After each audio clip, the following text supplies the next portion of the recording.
And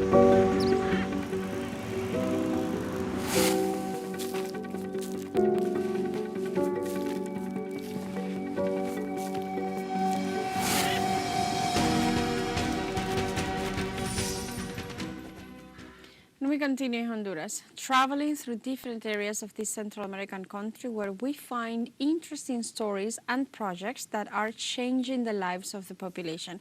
We are heading to Tegucigalpa to find out what story our special correspondent Roberto Hugo Preza has in store for us.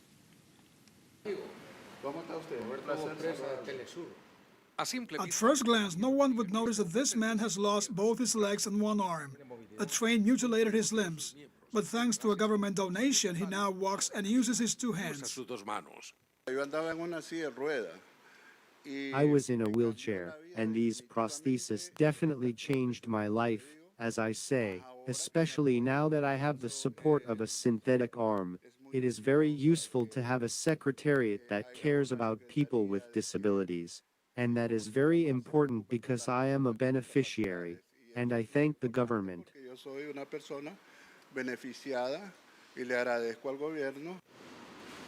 Victor talks about the Secretariat of Science and Technology, which is currently developing a program to manufacture prostheses using 3D technology that are provided free of charge to those who have lost limbs.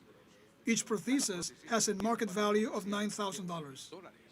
This year, so far, 39 upper limb prostheses have been delivered, changing the life of many families. Now they can return to work, drive again, and carry out everyday activities. This project arises from the need that exists in the Honduran people to be able to provide an accessible space to obtain a prosthesis for a lost limb or to correct a limb that has had some difficulty in its formation process. One of them is Melkin, whose arm was cut off by a drunk person. The Secretariat donated him a prosthetic arm, but it deteriorated over time, so they are now making him a new one. It is a task that I have no words to describe the value of what they do. Honestly, it is a great help for people who, by accident or by birth, have a situation like mine.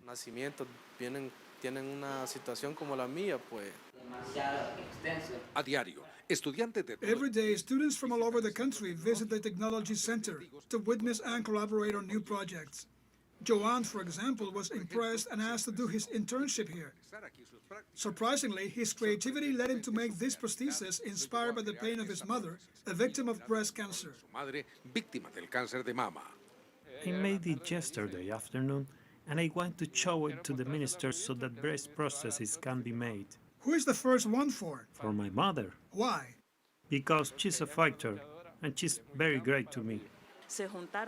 Creativity and necessity came together, and a breast prosthesis prototype emerged from his own initiative. It is still in its initial and trial version, but it already gives us hope and expectation because we also know of the great need that exists in this field. This is how we already have, on behalf of and within the Secretariat, the first breast prosthesis produced by a young Honduran man. But prosthetics are not the only project underway. This technology center has also developed drones for planting basic grains. In addition to facilitating the work of small farmers, this technology will improve production and guarantee food sovereignty for thousands of rural families. And after this